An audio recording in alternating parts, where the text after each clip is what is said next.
Bonsoir à toutes et à tous, vous regardez Bienvenue en Ile-de-France sur le Figaro TV. Et comme tous les jours dans cette émission, on traite ensemble des sujets qui vous concernent et qui concernent notre région. Notre dossier du jour est consacré aux courses hippiques en Ile-de-France, une région particulièrement bien dotée en la matière avec 8 hippodromes qui organisent 328 événements par an. Certains sont de grands habitués de ces événements. Ils y vont en famille ou entre amis à chaque fois que l'occasion se présente. D'autres connaissent les courses les plus prestigieuses et s'y rendent de manière plus événementielle. Nous avons eu envie de vous proposer une plongée dans cet univers et cet écosystème unique avec un reportage signé Solange Gourdin, les 48 heures de l'obstacle à Auteuil. On vous présente ça dans une minute et on continue la discussion en plateau. En culture aujourd'hui, Ciao Casanova, c'est signé Solray et c'est à la scène musicale. Cet opéra-film qui revisite le mythe du séducteur va vous emporter dans un voyage dans la mythique Venise et dans ses eaux troubles. On en parle tout à l'heure dans l'entretien culture. Le Figaro Histoire nous raconte enfin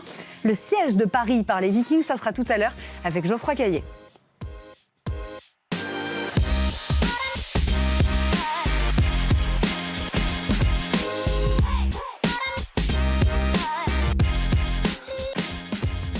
En Ile-de-France, il y a presque un événement hippique par jour. Je vous le disais tout à l'heure, 328 événements sont organisés par an dans les 8 hippodromes de la région. Un dynamisme qui s'explique par la présence de ces 8 hippodromes et puis par la renommée, c'est vrai, de certains de nos prix qui sont parmi les plus prestigieux au monde. Je pense par exemple au prix de l'Arc de Triomphe ou encore le prix Diane et le très sympathique Grand Prix de Paris, très festif aussi.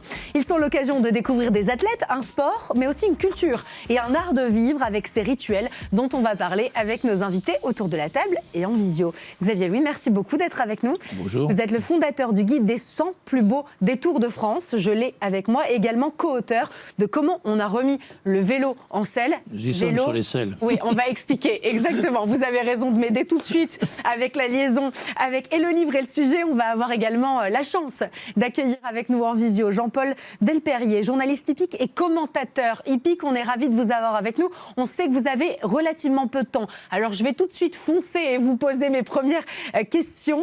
C'est vrai qu'on a l'impression qu'il faut maîtriser un certain nombre de codes, que c'est un milieu particulier, assez fermé, avec un certain nombre de rituels qui vont avec. Est-ce que c'est vrai ou est-ce qu'on peut se rendre dans un hippodrome pour une course un dimanche après-midi et tout simplement profiter de ce sport ? Bonjour à vous. Profiter de ce sport, je suis tout à fait d'accord avec vous. Les codes, oui. Mais si vous n'avez aucune connaissance à ce niveau, il vaut mieux vous déplacer, notamment tout au long de l'hiver, sur des hippodromes style Paris-Vincennes, puisque nous sommes en plein meeting d'hiver, puisque là, vos images nous présentent des courses de plat. Vous vous déplacez sur l'hippodrome et vous essayez de rencontrer les personnes qui s'en occupent pour vous expliquer le fonctionnement.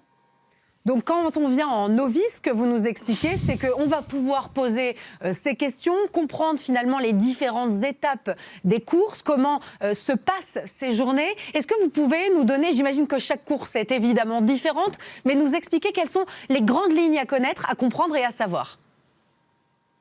Ouais, ce qu'il faut savoir en premier lieu, c'est que nous avons des courses qui sont organisées par la société France Gallo, qui s'occupe des courses de plat et des courses d'obstacles. Ensuite, vous avez des courses organisées par l'entité Le Trot, qui gère toutes les courses au trot attelé. Vous vous déplacez sur les hippodromes et vous avez possibilité, car autant France Gallo que Le Trot mettent en place sur les hippodromes nationaux maintenant de plus en plus de personnes qui vous permettent, par l'intermédiaire du PMU, d'apprendre le fonctionnement exact des différentes épreuves, le fonctionnement des jeux, que ce soit les personnes qui veulent s'amuser pour jouer gagnant, pour jouer placé, pour jouer en couplet, ou alors pour jouer en trio, tiercé, quarté, quinté et autres. Vous avez toujours des personnes, vos images sont bien sûr de très belles images sur l'hippodrome de Paris-Vincennes, avec la victoire ici, si je ne me trompe pas, d'un concurrent entraîné par Daniel Reden. Oh, quelle connaissance, on est fiers de vous avoir avec nous et on voit que vous suivez, hein, vous nous répondez en même temps, vous vérifiez les images qui s'affichent à l'écran, vous les commentez, c'est un métier, hein, c'est un métier. Je suis très heureuse que vous ayez parlé du jeu, puisque c'est vrai que quand on y va en novice, ce qui est amusant, et ce qui est amusant tout de suite, pour l'avoir fait il n'y a pas si longtemps que ça, en plus j'ai gagné, je vous avoue que c'était pas compliqué, et c'est vrai qu'on m'a beaucoup accompagné dans ce processus. Les paris sportifs, qu'est-ce que ça représente dans le cadre de ces courses? Est-ce que c'est une manière de commencer à s'y intéresser, parce que c'est vrai qu'on a misé de l'argent. On rappelle que les jeux d'argent sont dangereux pour la santé, mais donc on se sent évidemment partie prenante de ce qui se passe ensuite pendant la course, et donc on est naturellement embarqué dans l'aventure. Il faut surtout faire très attention, car ça peut être très addictif. Il faut essayer de suivre certains journaux tels que Paris Turf, qui est considéré comme la Bible des courses, même sans faire de publicité. Il faut surtout essayer de suivre son propre instinct, car souvent les meilleurs rapports et les meilleures arrivées sont faites par des dates de naissance et autres. C'est pour cette raison qu'il ne faut pas non plus aller trop dans l'excès.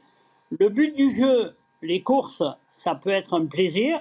Les courses en France sont organisées, comme je vous disais, par les deux entités même, France Gallo et Le Trot, mais c'est surtout une possibilité tout simplement de suivre les épreuves avec un certain intérêt. Vous avez raison de le préciser. Aujourd'hui, on le sait, les hippodromes franciliens, et je le disais tout à l'heure, accueillent parmi les courses les plus prestigieuses. C'est ce qui a fait aussi la renommée de certains de nos hippodromes. Je pense évidemment au prix de l'Arc de Triomphe, au prix de Diane, je citais le Grand Prix de Paris aussi tout à l'heure. Quand on est novice, on commence par ces grandes courses où justement ça peut être un peu intimidant? Oh non, tout à fait. Je pense que aujourd'hui, l'engouement principal, on va démarrer bientôt le mois de décembre, et vous allez avoir notamment les plus belles épreuves de trot attelé qui arrivent, avec le dernier dimanche de janvier où sera organisé le Prix d'Amérique dont vous venez de montrer les images, avec la victoire notamment du driver Jean-Michel Bazir. Xavier Louis, l'Île-de-France, c'est une région hippique par excellence. J'ai dit ce nombre de courses par an, 328. Si on rapporte au nombre de jours dans l'année, ça fait énormément de jours où il y a des courses. Ça veut dire que ces hippodromes, ils fonctionnent toute l'année. Ça veut dire qu'ils attirent du monde. Oui, énormément. Hein. On pourrait comparer avec d'autres événements sportifs, hein, le football, le cyclisme. Et c'est vrai que c'est très populaire. Les paris le montrent d'ailleurs.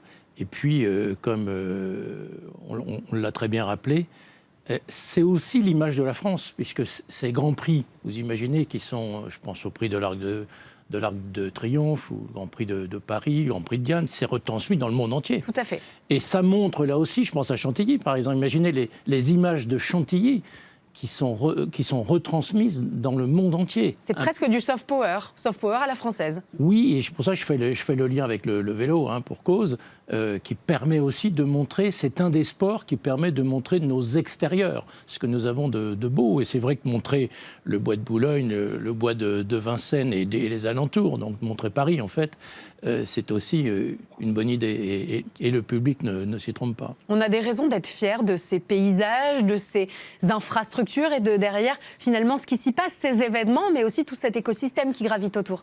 Oui, puis alors il y a aussi, ce que Jean-Paul Delperrier a bien rappelé, c'est qu'il y a cet engouement, il y a les fans, quoi, hein, qui sont bien sûr, ils sont là tous les week-ends. Mais quand on voit par exemple, le Figaro est un organe de presse, et vous voyez le nombre d'organes de presse qui consacrent des pages et des pages sur les pronostics hippiques pour justement nous aider. Et nous informer, bien sûr. Puisque c'est une science qui peut être assez compliquée quand on s'y penche réellement. En effet, il faut être un connaisseur. Mais Jean-Paul Delperrier l'a rappelé, on peut aussi jouer des dates de naissance. Parfois ça marche. J'aimerais vous poser une question, Jean-Paul Delperrier. Je parlais tout à l'heure d'un ensemble de rituels, de codes à respecter. C'est vrai qu'on n'a pas envie de commettre d'impair quand on se rend à une course. Quelles sont les choses les plus importantes à respecter? Il est clair que vous pouvez vous déplacer sur un hippodrome dès qu'il commence à faire froid. Vous n'allez pas mettre pour vous, les dames, de superbes tenue et autres. C'est plus intéressant dans un cadre précis, quand vous parliez des belles épreuves, notamment le prix de Diane, où ce jour-là, sur les hippodromes, que ce soit les messieurs ou les dames, sont toujours très bien habillés, avec de magnifiques tenues, des chapeaux et autres. Après, le reste de l'année, les grandes épreuves, il est clair qu'il vaut mieux avoir une tenue convenable pour rentrer dans les aires qui sont réservées aux personnes qui travaillent pour les courses.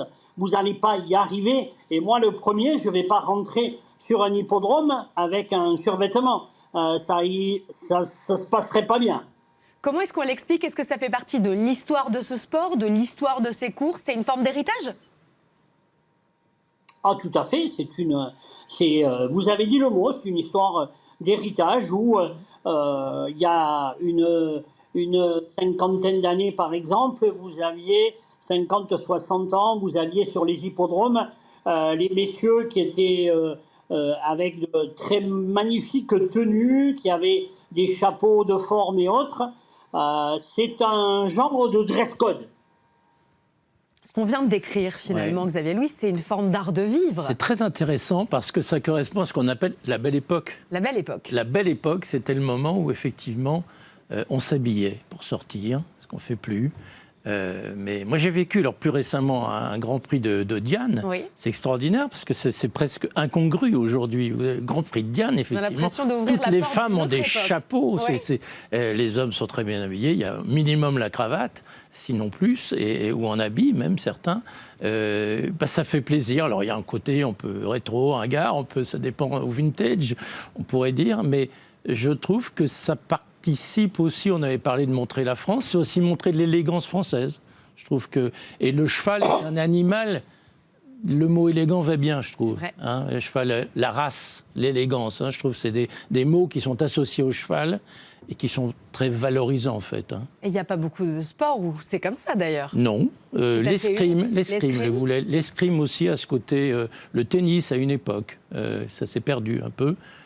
Tennis. Bon, quand on voit, c'est vrai, des compétitions comme Wimbledon ou Roland-Garros, ça reste quand même... Mais dans le vélo aussi, le geste, il y a une élégance dans le pédalage, hein, et dans l'élégance de la... On dit qu'il y a des coureurs qui sont plus élégants que d'autres, voilà, l'élégance dans le sport. Oui, c'est vrai, bien sûr, c'est très important, très important. Jean-Paul Delperrier, une question sur ces lieux qui sont aussi des lieux de sociabilisation, de rencontre. Je le disais tout à l'heure, on y va en famille, on y va en amis, on y va pour passer un bon moment. L'idée derrière, c'est aussi de créer des moments de qualité avec finalement ce fil rouge qui est cet amour de ce sport et cet amour du cheval, de l'animal.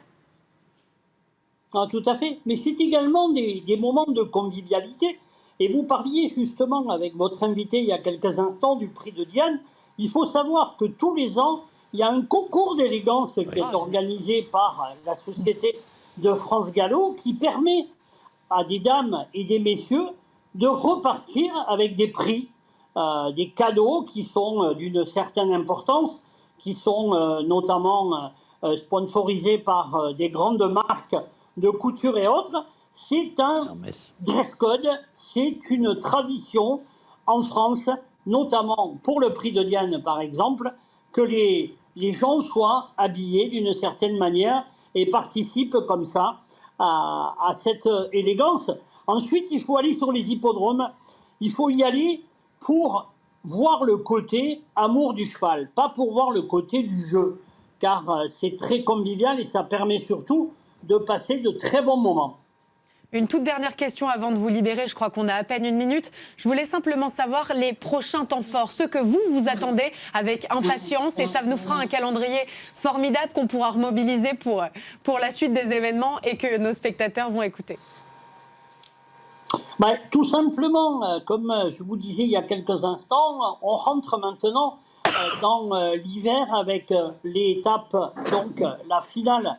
Avec le prix d'Amérique, nous avons très prochainement sur l'hippodrome de Vincennes les épreuves préparatoires où les chevaux, les 4 premiers, que ce soit le prix de Bretagne, prix de Bourgogne, prix du Bourbonnais, prix de Belgique, les 4 premiers se qualifient et le dernier dimanche de janvier est organisé sur l'hippodrome du plateau de Gravel le prix d'Amérique qui est véritablement le championnat du monde des trotteurs. Et malheureusement, je vais être obligé de vous laisser. Je suis sur l'hippodrome d'Agen, où je suis aux commentaires. Et la prochaine va partir dans quelques minutes. Je vous remercie. On vous laisse, on vous libère. Merci beaucoup de vous être libéré malgré cet impératif. Le Prix d'Amérique, donc, parmi les prochains événements à suivre. On va continuer d'en parler tous les deux. Xavier Louis, avant de découvrir le sujet de Solange Gourdin, on voit que c'est une affaire quand même de passionnés. On voit que chacun qui en parle, a les yeux qui brillent, parce qu'il y a beaucoup de métiers qui sont mobilisés, parce qu'il y a cet amour du cheval, parce qu'il y a tous ces codes aussi qui cultivent une certaine idée de l'art de vivre à la française. Je trouve que c'est assez particulier. Pour y être allé il y a peu de temps, je me suis rendu compte que c'était un univers à part entière. En même temps, vous le dites, il y a un public un peu hétéroclite. Hein. Oui. On a entre le public élégant, j'allais dire, c'est important pour certains grands prix, le public de parieurs, oui. de joueurs, le public qui vient par amour du cheval, simplement, qui ne sont pas nécessairement des parieurs d'ailleurs, mais simplement parce qu'ils trouvent que c'est un beau spectacle et puis qui aiment le cheval. C'est un beau spectacle. Et je trouve qu'il y a un ensemble, ce qui est intéressant, c'est un public assez hétéroclite, finalement assez varié même, populaire. Il y a toutes les classes populaires, j'ai envie de dire, dans les hippodromes qui viennent, comme dans certains autres sports, effectivement, où on trouve un public large. Autre réaction par rapport à ce que vous venez de dire, puisqu'après une discussion avec Solange Gourdin, j'ai découvert que la star des courses hippiques, c'était pas le jockey, c'est bien le cheval. Et elle me l'a répété à de nombreuses reprises, c'est important de bien le comprendre. C'est une bonne remarque. Et je crois que souvent, quand on parle des victoires, on retient presque plus le nom du cheval, que le nom du jockey. Elle nous expliquait ça a somme toute peu d'importance. D'ailleurs, le jockey ne sait pas parfois le cheval qui va monter. Et d'ailleurs, il y a peu de grands noms. Moi, j'ai connu Yves Saint-Martin, je veux dire, bon, mais j'ai du mal à en citer d'autres, hein, je veux dire. Alors qu'effectivement, on retient certains chevaux parce qu'ils ont gagné plusieurs fois. Et puis, ils peuvent avoir des noms assez incroyables, si je m'en suis rendu compte, ça justement, sur la fiche du jour. C'est vrai. Ça fait partie du charme aussi de ces courses. Ça fait le nom des chevaux, c'est intéressant. Oui. Solange Gourdin nous promet une immersion justement dans ces courses. C'est une véritable plongée dans les coulisses de cette course. C'était les 48 heures de l'obstacle à Auteuil. Ça s'est tenu les 15 et 16 novembre dernier. Vous allez voir, elle est à la rencontre de tous ceux qui font que cette journée existe, de leur métier, de leur réalité et de leur amour de ce sport et de ces grands événements. On regarde ça, les images sont signées Renan Lesblaise. Bienvenue sur l'hippodrome d'Auteuil pour les 48 heures de l'obstacle. Alors, ce week-end vont être rassemblés les meilleurs chevaux de course du monde dans le temple de l'obstacle. Cet hippodrome est situé dans l'ouest parisien et a été inauguré en novembre 1873. La grille de clarté du sourire, Cora est à l'arrière avec le numéro 4. La stabilité est particulièrement bien rangée.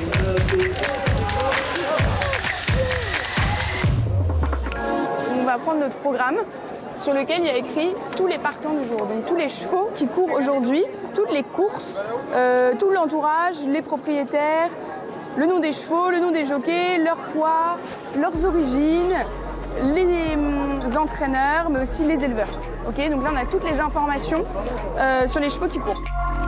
Alors ici, on est dans la salle des balances, c'est l'endroit où les jockeys se pèsent. Les jockeys se pèsent à chaque fois avant et après la course, parce qu'ils ont un poids qui est défini et qui doit être respecté. Donc là, le jockey est en train de se peser avant sa course. Il s'appelle Ludovic, c'est un jockey d'obstacle. Il va donner sa selle à son entraîneur. Et là, ils mettent des plaques de plomb dans son tapis pour faire le poids qu'il est censé faire pour la course. Plus le cheval a gagné d'argent, plus il va porter de poids. On va suivre l'entraîneur qui va aller sceller son cheval. Alors, je suis entraîneur de chevaux de course, je m'appelle Sylvain Dehaze et on essaye de donner du plaisir aux propriétaires avec leurs chevaux. Donc on entraîne leurs chevaux dans l'idée de gagner des courses. Aujourd'hui, tu peux nous parler de Calibre, le cheval. Calibre, c'est un cheval qui a débuté à 3 ans, qui a été compétitif d'entrée de jeu. Il a gagné à Auteuil dès sa deuxième course. Ensuite, il a gagné un quintet ici à Auteuil au printemps. Là, on est dans les écuries de l'hippodrome d'Auteuil. C'est un endroit très calme, là où les chevaux s'échauffent, se concentrent avant les courses ou se détendent après les courses. On est devant le box de Calibre qui est en train d'être scellé par son entraîneur.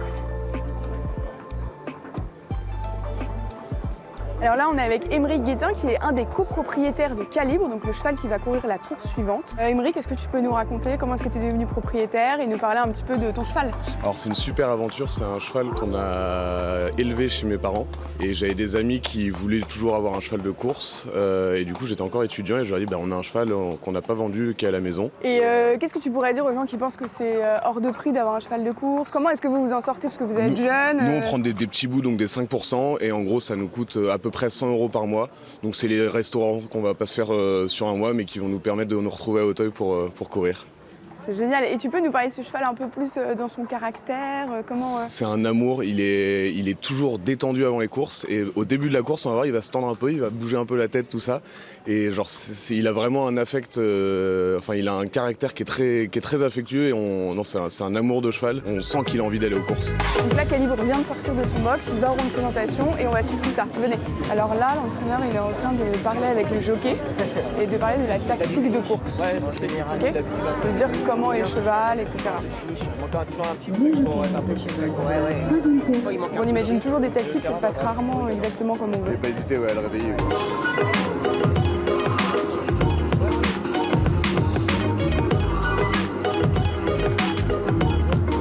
Dans les tribunes de l'hippodrome d'Auteuil et la course de Calibre va bientôt démarrer. Alors on va monter dans les tribunes pour se mettre avec les propriétaires du cheval et les suivre pendant ce moment extrêmement important. Il faut savoir qu'avoir un partant à Auteuil, c'est une grande chance. C'est vraiment le meilleur hippodrome du monde en obstacle. Ici on a les meilleurs chevaux, surtout ce week-end. C'est un rêve pour tout le monde d'être ici. À quelques secondes du départ, tu te sens comment, Aymeric? Là, beaucoup de pression, le palpitant qui s'accélère, c'est vraiment de l'adrénaline là et on espère que le cheval fasse sa course et qu'il lui arrive rien et s'il peut faire une bonne performance, voire gagner, ce serait génial. Mais là, c'est la pression. Il est arrivé pour ce troisième rendez-vous, le prix Cacao. Cette fois-ci, c'est un handicap qui se dispute sur le cheval chaise. Il y a 4400 mètres par parcourir. Un départ est à la hauteur de Pascouro. Voilà, les Pascouro qui vient de G7 et l'autre part de l'accompagner au bras à l'extérieur de la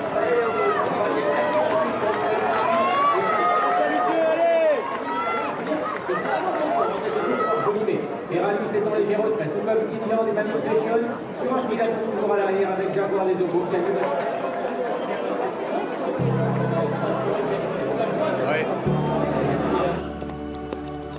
Aymeric, est-ce que tu peux nous dire ce qui se passe? Là on a Calibre qui est ici, qui est en train d'être douché. Exactement, il respire pas beaucoup, il n'a pas pris une course très dure comme on dit.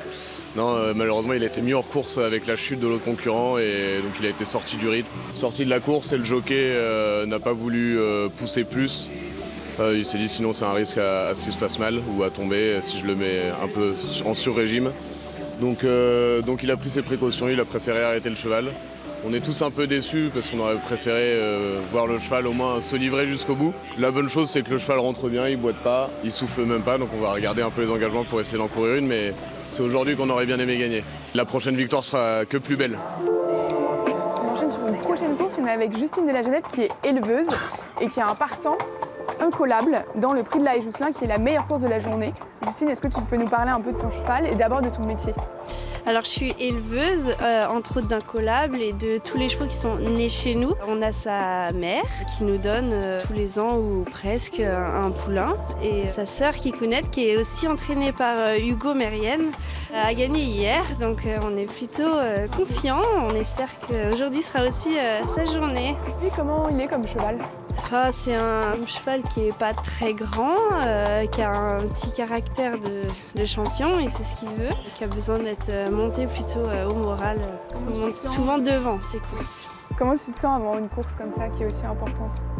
On est déjà fiers d'être là, hein. C'est déjà une petite victoire d'avoir des partants dans des groupes 1, c'est le Graal pour nous éleveurs. En plus, celui-ci court sous notre casaque, donc nos couleurs, parce qu'on est aussi propriétaire. Et donc on se sent toujours un peu stressé quand même. Là, on est avant l'une des meilleures courses de l'année, voire la meilleure course. Comment est-ce que tu te sens? Franchement, mon travail est terminé aujourd'hui, c'est plus des jockeys. Une fois qu'on les a mis à cheval, on ne peut plus rien faire, donc on peaufine les derniers petits détails et puis ensuite on observe. On est qu'observateur rendu à ce point-là.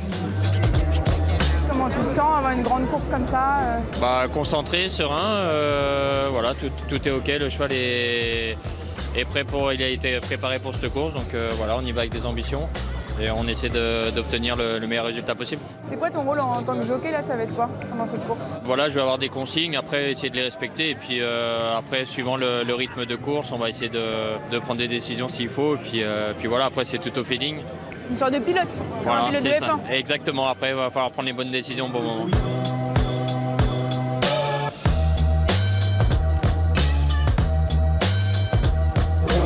Là, les chevaux sont partis.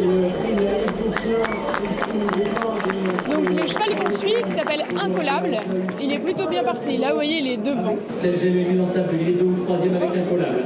Toscana du Berlay est avec le Golo qui court bien calé côté corps de 5e en Brexit. Là, il est 3e, Incollable. Lui, il se dirige vers la rivière des tribunes. Il y a un obstacle qui est extrêmement impressionnant. Les chevaux, ils effectuent un bond de plus de 7-8 mètres de long. Incollable est toujours en tête. Il va franchir la rivière des tribunes en tête. Tout se passe bien pour lui pour l'instant. Ce qu'il faut, c'est qu'il n'y ait pas de chute, qu'il réussisse à garder le rythme et qu'il ne soit pas gêné par les autres. Donc là, il reste encore un tour. Il peut encore tout se passer. C'est pas parce qu'on est premier qu'on va finir premier, ni qu'on est dernier qu'on va rester dernier. Il y a encore des chevaux qui peuvent accélérer, qui peuvent chuter, qui peuvent fatiguer. Donc voilà, le suspense est à son comble et il reste encore 5 ou 6 obstacles pour les chevaux et les jockeys. On espère que tout va bien se passer.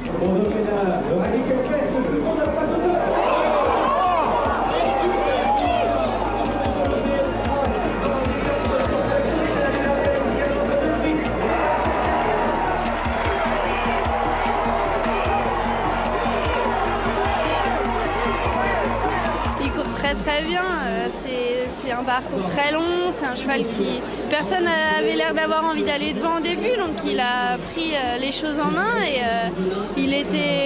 il peut tirer et être un petit peu impulsif et ce qu'on appelle brillant dans les courses et il a fait aucune faute, il a très bien sauté, il fait un parcours très propre et voilà, pour finir c'était un petit peu dur mais c'était bien joué de sa part. On est fiers de lui. Alors là, on est avec Carole Desmé, qui est la responsable de la communication d'Au-delà des pistes. Au-delà des pistes, c'est une association qui est un peu particulière, qui s'occupe de la suite de la carrière des chevaux de course. Carole, est-ce que vous pouvez nous expliquer ? Bien, les chevaux de course sont des animaux extrêmement polyvalents. Ils savent faire beaucoup d'autres choses. On les retrouve en polo, en horseball, en concours complet. Ce sont des compétiteurs dès leur plus jeune âge. Donc, ils savent faire autre chose après. Et c'est tout l'intérêt de l'association. Et la carrière d'un cheval de course, elle se termine plutôt tôt, tard? Comment ça En fait, la carrière d'un cheval de course commence assez jeune. À l'âge de 18 mois, on appelle ça le pré-entraînement. Mais une carrière d'un cheval de plat, ça peut être 3-4 ans. Des fois, il ne court jamais du reste. Et un cheval d'obstacle, ça va un petit peu plus loin. En revanche, un cheval, ça vit jusqu'à 25 ou 30 ans. Alors qu'est-ce qu'ils deviennent, qu'est-ce qu'ils font ? Eh bien, on leur retrouve d'autres familles et d'autres cavaliers pour faire des nouvelles disciplines, des sports équestres. C'est la fin des 48 heures de l'obstacle, il y a eu plus de 16 courses. C'était une journée forte en émotions, des chutes, des gagnants, des belles histoires. Et maintenant, on se retrouve au printemps pour les prochaines courses. Un magnifique reportage de Solange Gourdin et de Renan Lesblaise dont on va continuer à parler. Elle a parlé de pilote de Formule 1. On a vu qu'il y avait un univers très, très beau autour de ce cheval et une valorisation de ses performances. On va parler aussi de ces hippodromes qui font la fierté de la région. 8 hippodromes, ça veut dire 8 villes, 8 communes qui vivent aussi de ces sports équestres. On pourrait rendre hommage d'ailleurs à Jacques Méhard. Oui.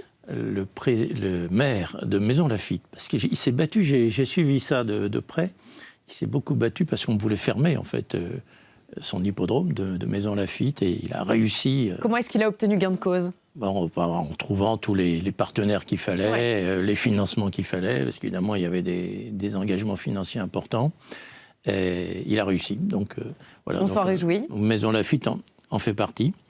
Et puis, on a, alors dans nos plus beaux détours, on a des hippodromes en dehors de l'Île-de-France. Je pense à Wissembourg, Chinon, Châtillon-sur-Chalaronne, Saint-Galmier, Thouars, voilà, qui ont des hippodromes. Et alors, dans pratiquement tous nos plus beaux détours, qui sont des petites villes, les plus belles petites villes de France, 2 à 20 000 habitants, elles ont toutes des centres équestres. Et notamment, on a l'Isle-Adam, Il y a 3 centres équestres à l'Isle-Adam. On peut se balader dans la forêt domaniale de l'Isle-Adam. Moret-sur-Loing, il y en a 2 quasiment à la ville, et puis une quinzaine quasiment à proximité. Fontainebleau est pas loin, donc vous imaginez qu'on est dans l'univers du cheval, là aussi. Et puis c'est intéressant aussi pour ceux qui aiment le cheval en tant que tel, c'est à Provins. Oui. À Provins, d'avril à septembre, tous les week-ends, il y a des spectacles équestres, en fait, dans les remparts. Voilà. Donc ça doit être magnifique. Donc c'est vrai que le cheval, on s'aperçoit, il y a une attirance, ça fait partie de l'attractivité touristique, en fait, parce que d'abord, ça peut être soit pour le spectacle, soit simplement parce qu'on veut pratiquer l'équitation. Hein. Alors, il y a une ville aussi qu'on ne doit pas oublier, c'est Nogent-le-Rotrou. Pourquoi ? Nogent-le-Rotrou, d'abord, c'est une des capitales du cheval, du percheron, la fameuse race percheron, mais surtout, vous avez une écurie ou un centre équestre, un lieu même d'entraînement, de Karim Lagouag. Karim Lagouag, c'est un de nos médaillés olympiques en la matière. Et il a un centre où vous pouvez aller vous entraîner. C'est un centre de formation ? Au dressage, absolument, faire des stages, en fait, à Nogent-le-Rotrou, qui est un de nos plus beaux détours. En Eure-et-Loire. Pas mal de très beaux détours. On en dit un mot de Longchamp quand même, puisque vous avez participé. Oui, j'en suis très fier d'ailleurs. Ça nous remonte, c'est l'Antiquité. Hein. En 1973, j'étais à la sécurité routière et il y avait des manifestations de cyclistes qui étaient rassemblés à Longchamp. Parce qu'il faut savoir, imaginez toute petite seconde, que la circulation automobile était ouverte dans les 2 sens. Oui, c'était une autre époque. Les cyclistes qui venaient tourner se faufilaient entre les voitures, vous imaginez le problème. Et ils avaient souhaité, donc comme j'étais responsable des 2 roues à la sécurité routière, on m'avait envoyé, j'ai parlementé et j'ai obtenu, ça a été très compliqué. Je le raconte dans le livre, comment on a remis le vélo en selle. Je raconte comment, contre l'avis du préfet de police, mais avec l'accord du Premier ministre, j'ai pu faire en sorte que la partie interne soit, la chaussée est très large, hein, il faut le rappeler, et c'était déjà le début d'une philosophie du partage de la voie entre les vélos et les autos, ce qui n'a pas été toujours suivi partout. Tout à fait. Et voilà, donc le lien entre l'hippodrome et les vélos. Longchamp en selle notamment, et de très belles courses qu'on sera ravis de continuer à suivre. Merci beaucoup Xavier Louis d'avoir été présent sur le plateau de Bienvenue en Ile-de-France pour nous parler de la force de ces courses hippiques en Ile-de-France. Merci beaucoup, à très bientôt et on passe tout de suite à l'entretien culture.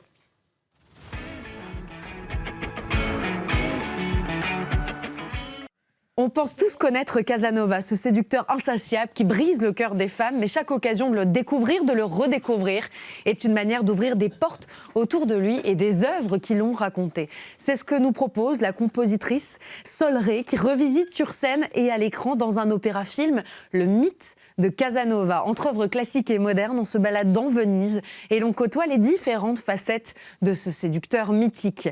C'est le 26 novembre à la scène musicale et on va en parler avec elle. Sol Rey, merci beaucoup d'être sur le plateau de Bienvenue en Ile-de-France. On est ravis de vous recevoir. Bonjour Victoire. Vous êtes directrice artistique, réalisatrice et musicienne. Pourquoi Casanova ? Pourquoi Casanova ?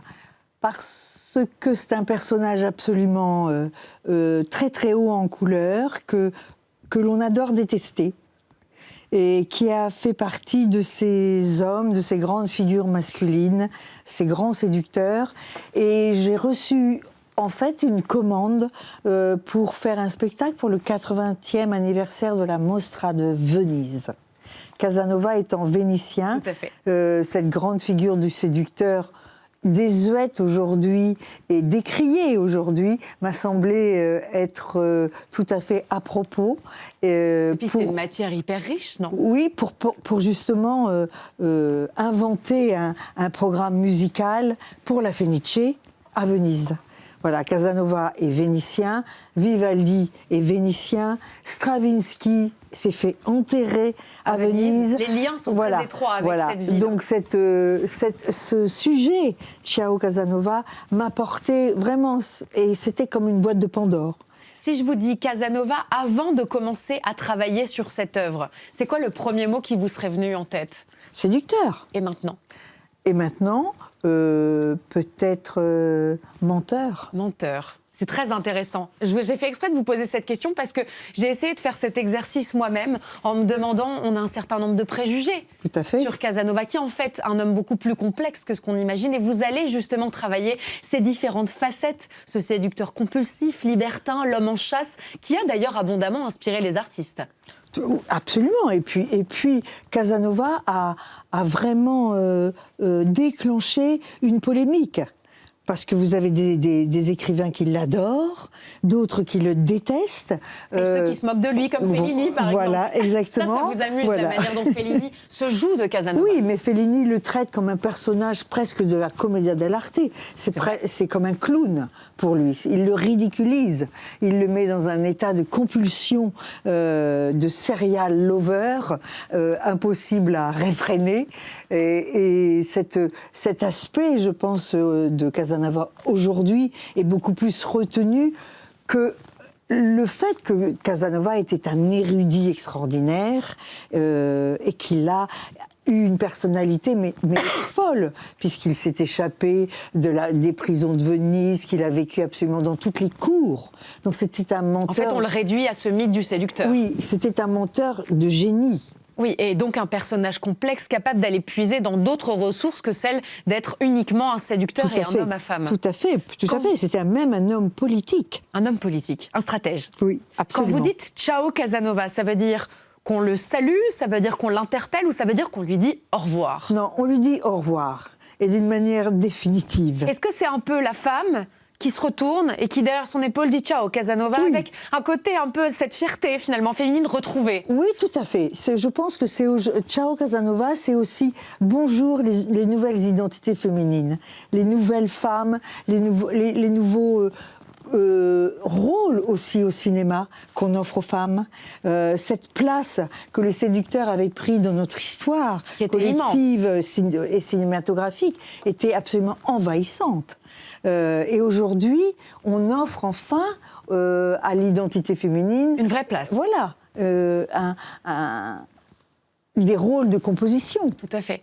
Qui avant étaient réduites à la mère, la putain, la pleureuse, la ménagère. Des sortes d'archétypes finalement de la absolument. Société. Et donc je décline aussi toute cette histoire du cinéma depuis l'âge d'or du cinéma italien. Le cinéma que vous adorez, que vous aimez profondément. Oui, bien sûr, parce que je pense que la musique et l'image sont absolument liées. Connectées, oui. Et qu'elles ont une histoire à créer qui est nouvelle. Parce que de toute façon, c'est quelque chose d'assez nouveau d'utiliser dans une formation de musique de chambre, puisque je fais de la musique de chambre. Je ne suis pas face à un orchestre, je suis face à un groupe, à un quatuor à cordes avec contrebasse, une harpe et une mezzo-soprane. Et je fais cette petite, comme on pourrait dire, comme une petite farce, comme une peut-être trait d'humour et d'ironie. J'ai donné à cette mezzo-soprane l'air du catalogo. Oui. Voilà. C'est une femme qui chante Casanova. Voilà. C'est une femme qui chante, Leporello, qui est le serviteur de Don Giovanni.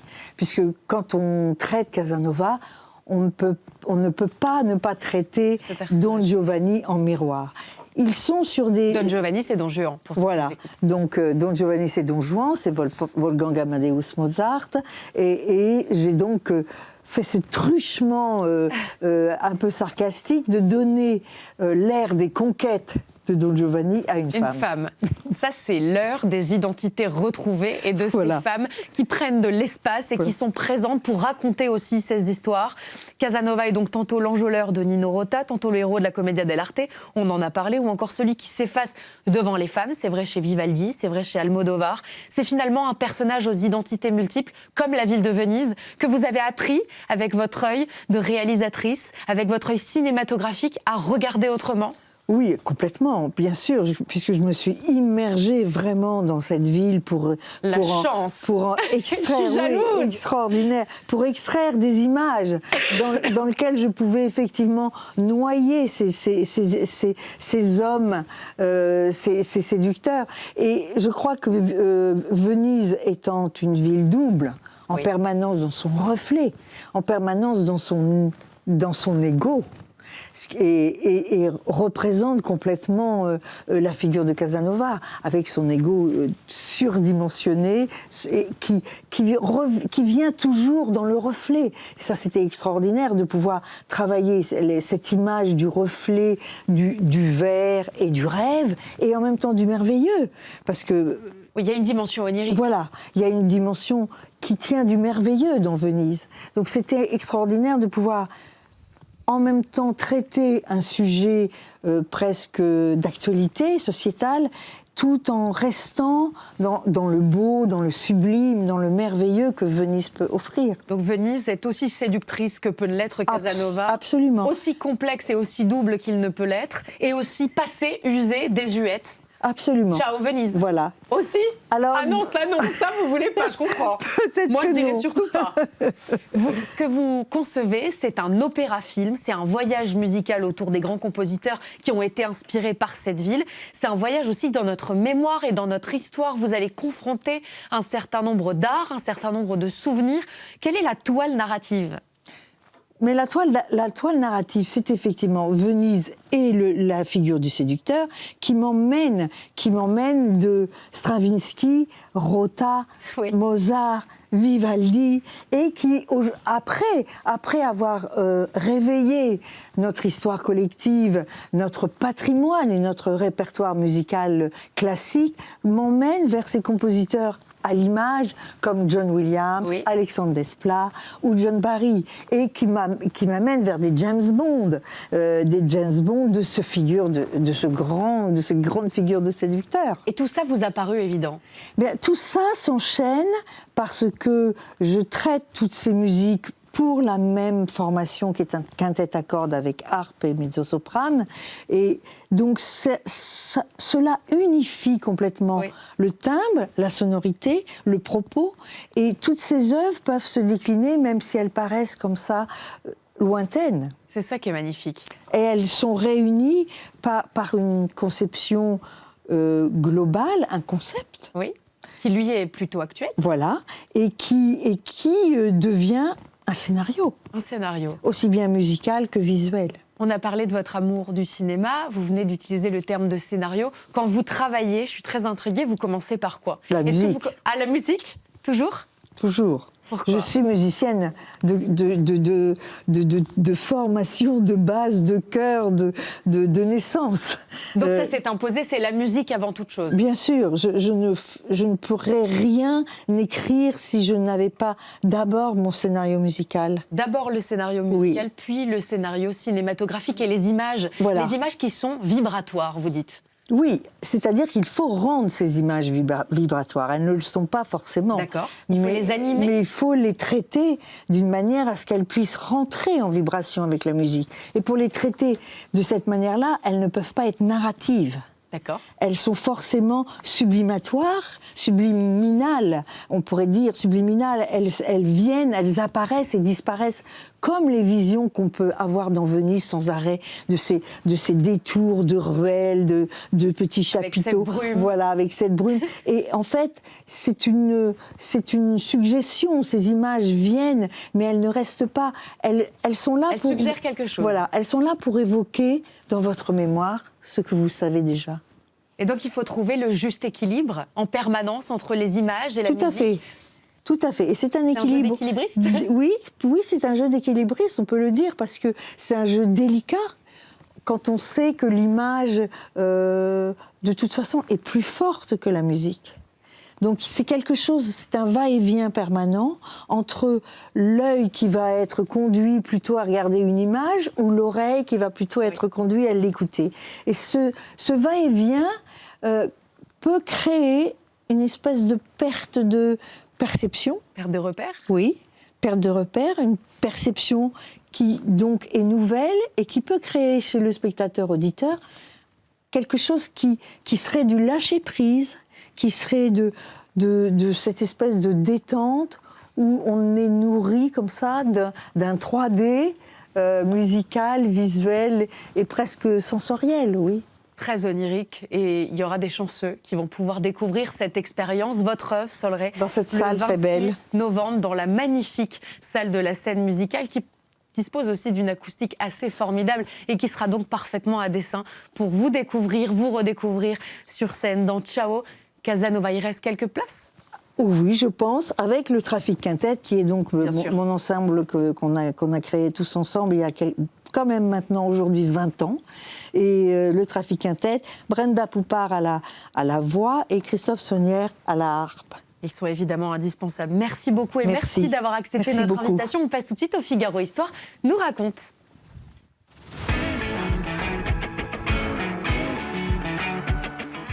Tous les lundis, le Figaro Histoire nous raconte une page de l'histoire et on va parler d'un Paris sous domination viking, sous le siège des Vikings le 26 novembre 885. Vous m'apprenez toujours des choses, Geoffroy Caillet. À la fin du mois d'octobre 885, les Parisiens apprennent qu'une flotte d'une ampleur jamais vue remonte la Seine. Ce sont les Vikings. La ville se prépare au siège lorsque le 26 novembre, les hommes du Nord lancent un premier assaut. Mais alors, qui sont les Vikings et d'où viennent-ils ? Du Nord ? Du Nord, évidemment, oui. C'est une coalition scandinave qui réunit divers groupes originaires du Danemark, de la Norvège, aussi des îles britanniques. Alors, un certain nombre de chroniqueurs ont raconté ce siège, dont l'un qui s'appelle l'abbé Abbon de Saint-Germain-des-Prés. C'est le père abbé de l'abbaye de Saint-Germain-des-Prés. Il parle de 700 navires, peut-être plus. Alors, les chroniqueurs médiévaux ont souvent une petite tendance à l'exagération parce que leurs chiffres, en fait, traduisent leurs craintes, traduisent leurs peurs.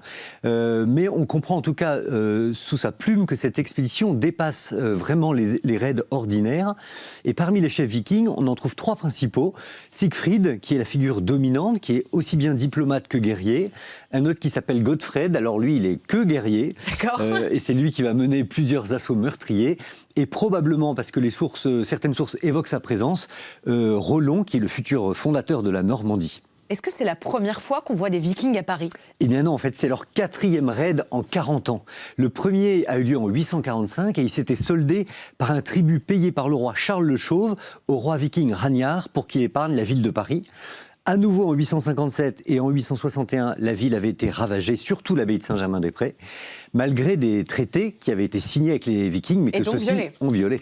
Comment est-ce que les Parisiens vont réagir à cette nouvelle incursion ? Alors la flotte scandinave arrive, elle s'installe sur les 2 rives et avant toute attaque, Siegfried demande à négocier. À nouveau, les Vikings souhaitent qu'on les laisse passer plus en amont, moyennant tribut. Ils ont déjà ravagé la vallée de la Seine, évidemment ils sont passés par la mer. Et là, les Parisiens doivent payer pour voir leur territoire épargné ou alors laisser l'armée poursuivre son expédition jusqu'à la Bourgogne. Mais cette fois-ci, justement, les autorités parisiennes refusent. Alors les autorités civiles, qui sont-elles ? D'abord l'autorité civile qui est représentée par Eudes, comte de Paris, fils du prestigieux Robert le Fort. L'autorité religieuse et militaire, elle, se confond dans la même personne de Gozlin, qui est l'évêque de Paris, qui est un homme énergique qui ne va pas hésiter à prendre les armes. Et à côté d'eux, il y a une garnison parisienne assez réduite, avec des soldats, des milices locales, des clercs qui s'arment, et puis aussi des volontaires. Bref, la ville se prépare au siège. Comment est-ce qu'on peut décrire Paris ? À quoi ressemble Paris à cette époque ? Alors évidemment, Paris est très très loin de la ville que nous connaissons. Parce que là, moi j'imagine un siège de Vikings maintenant. Imaginez dans ma tête comme c'est compliqué. C'est inimaginable. Alors la gravure qu'on voit à l'écran, qui date du 19e, en donne une petite idée. C'est une ville qui est essentiellement en bois. Et surtout, c'est une ville qui est resserrée autour de l'île de la Cité, qui est protégée simplement par un rempart de pierre construite sous Charles le Chauve.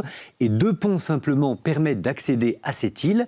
D'abord, le grand pont au nord vers la rive droite. C'est l'actuel pont au Change devant le Châtelet.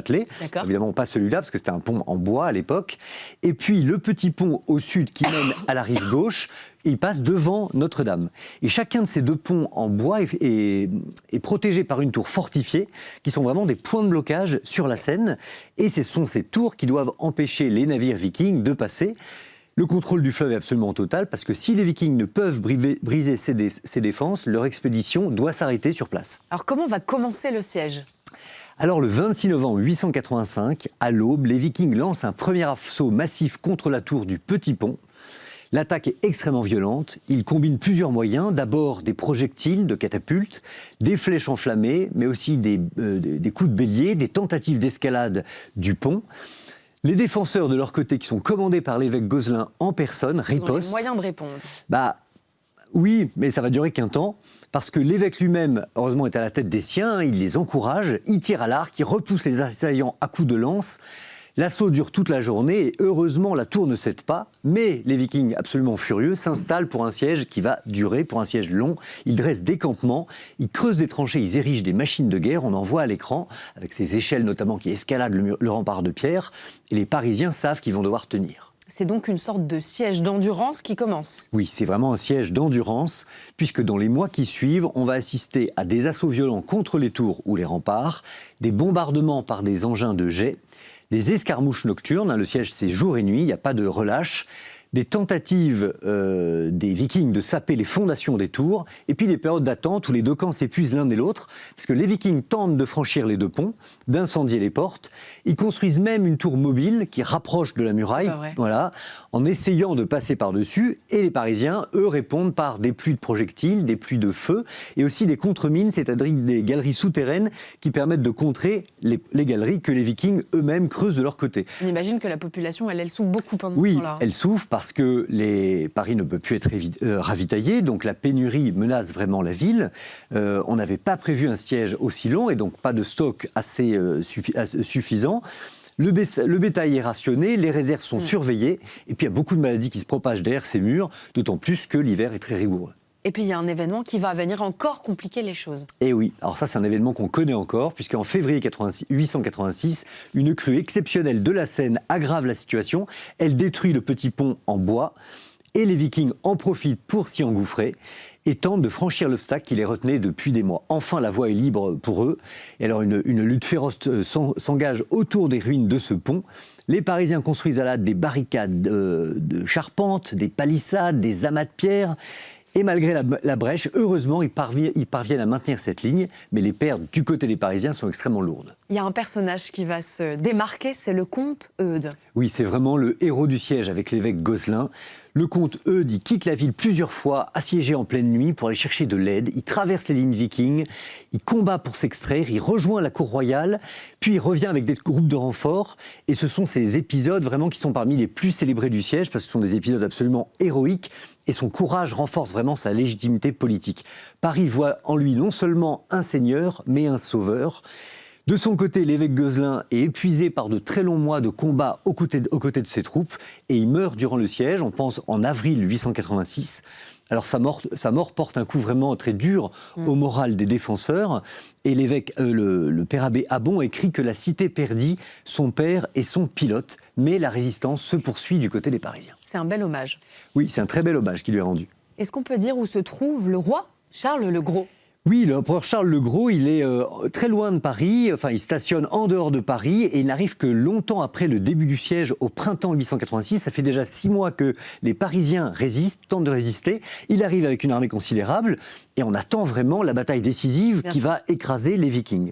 Mais voilà que contre toute attente, il refuse le combat. Alors peut-être qu'il craint de risquer une défaite qui va saper son autorité et il décide finalement, comme dans les 3 sièges précédents, de négocier un accord avec les Vikings. Sauf que là, les Vikings veulent bien négocier. Les Vikings veulent bien négocier, mais en échange d'un tribut très important. Et une fois que le roi aura payé, ils seront autorisés à remonter la Seine et ensuite aller piller la Bourgogne.